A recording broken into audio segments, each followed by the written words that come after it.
So, since the topic that I'm talking about lends itself to the metaphysical, it's probably a good idea that I establish my personal thoughts on spirituality and God and those things that are beyond our understanding and comprehension, at least to me. I mean, the bottom line, and what I mean by that is that I don't claim to have any knowledge or even belief, as it were, that I know what God or Spirit is, or what it wants, or whose religion is right. I think, there are plenty of paths to the mountaintop, in my opinion, and I am a believer that it's far too mysterious. I mean, I can't create a blade of grass, so how am I going to understand the mind, if there is one, of a creator that created the universe? It's just not happening for me. So my spiritual take is that I embraced my ignorance and knowing that I'll probably never know what is quote unquote right, but I do know that when I got sober in 2000, that when I decided to turn life and will over to this mysterious thing that we call higher power, that there were radical changes in my life, and that I believe in. That's solid evidence to me. So how does one then turn their life and their will over to something that they don't really know what it is? Well, I just believe that it's synonymous with love, and that if I do my best to do the next thing that is loving and caring and kind and in accordance with what I think God would want of me, then that's the guidance that I try to follow. And so that's worked out really well for me. Now, the genesis of this, and why I'm compelled this morning to talk about this and what happened last night, is that I couldn't sleep. This may seem like, okay, what the hell is he talking about now? Well, the thing about that is it's the first night in, I don't know, 4 months or something, maybe more, that I couldn't sleep, and that my mind was racing with thoughts about all of the stuff that I'm sharing today, and how to share it, and whether to share it. And so the reason this is significant is because what this is indicative of is that my gears are starting to kick in, and that the energy has found its way, or is finding its way back into my mind, and this is no small thing. I want to contrast it with the almost zero thoughts that I was having for the longest time, or inability to think, that's really where my mind went. I was thinking, okay, this sucks that I can't go to sleep, but it's also very interesting that it's been so long that it's been that I couldn't sleep. As a matter of fact, it had been so long since I didn't want to do anything but sleep. And so with that running around my head, and then the residual components about some of the visionary stuff and the dad dream stuff, I thought, oh well, this might be very interesting, and it is also indicative of the Spirit coming back into my life. So elaborating on this is that for these past 4 months, keep in mind this isn't like once in a while. This is all day, every day.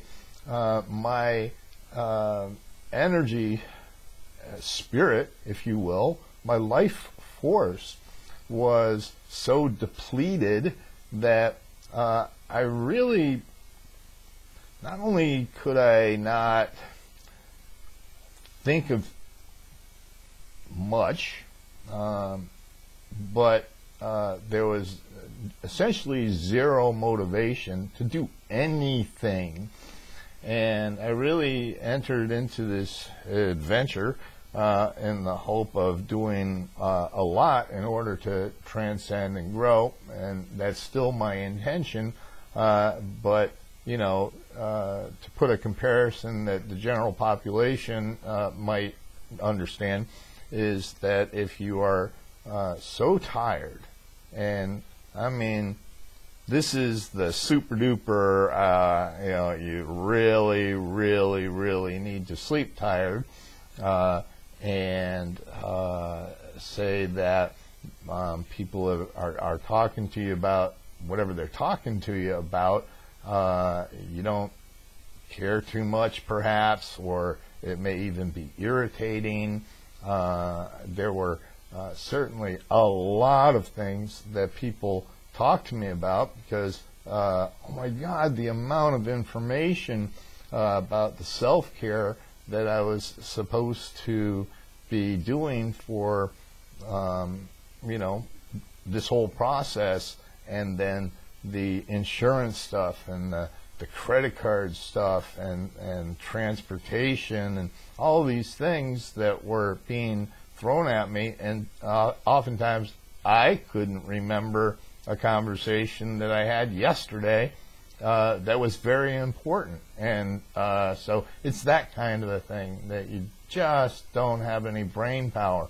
I just didn't have any brain power for month upon month upon month. Now, I'm just now, just in the last, I don't know, week, coming out of that.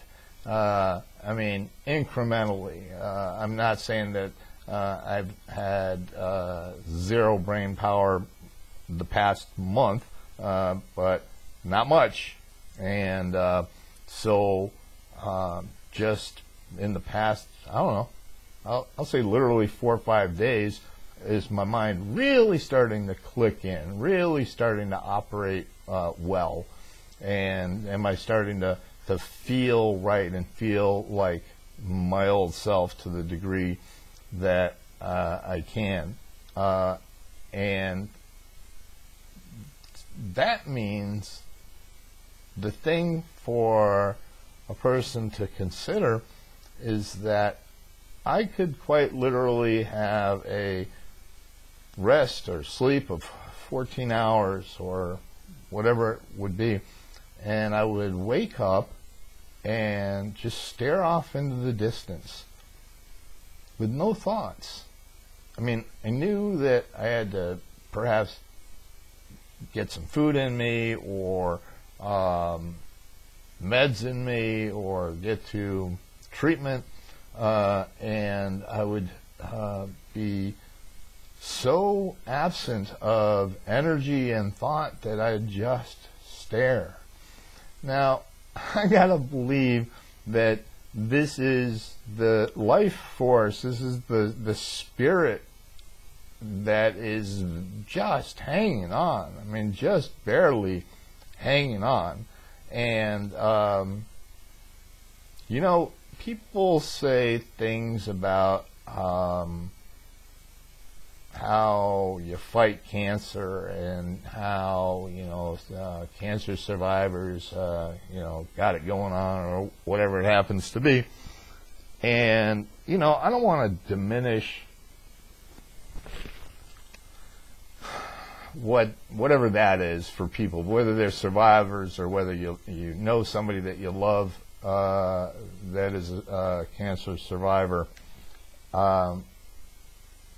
But at the same time, it's a little confusing to me because people hold us in admiration, and this is the third time I've been through cancer. And to me, it's really a matter of staying alive, man. Do you want to stay alive? Is it worth not giving up the ghost? And for most of us, what we do is we follow the directions of the doctors and the clinics and all the rest of that stuff. And I suppose that there are those who feel as though it's not worth it, and so perhaps they take too many meds or something and decide to check out of their own accord. As my sister said, yeah, there are plenty of people that talk about that stuff, but how many really do it? I know that as I was considering these actions, and I did, that for me, having done the work of my own mortality and being very comfortable with moving along, there was a very strong appeal for getting out of that circumstance. There was the fact that I had the likelihood of getting married to a woman who just felt was the most incredible person I've ever met, still do. And Deanna quite literally saved my life in that regard, because I assure you I would have checked out otherwise. So you know, that kept me you know, focused on, you know, sticking around for the next thing. Now, I'm digressing a bit, the point being about having such a lack of energy all the time. I mean, and weakness. I mean, there were days that I quite literally couldn't stand up. I collapsed at a point and was pushed around by my good friend Hawk. Thank you very much, brother. In a wheelchair for a couple of days while my strength came up due to, you know, getting a lot of nutrition and infusions of liquids. So anyway, this was not for just a day. This was for week upon week upon week. And it was very clear to me that my spirit was just barely hanging on. And that's a very interesting place to be. I've never been in that place before. You know, we've all been fatigued, we've all been spacey or high or whatever it is. It's a completely different mind space for me to be that bereft of life force. And now, you know, I've got the life force coming back. I mean, and it's not all the way back, and I'm not by any means all the way healed. I still have my first follow-up on Tuesday, and there's plenty of healing to do and plenty of energy to regain. So let me just pause it here to go on to the next thing as I elaborate on this idea some more.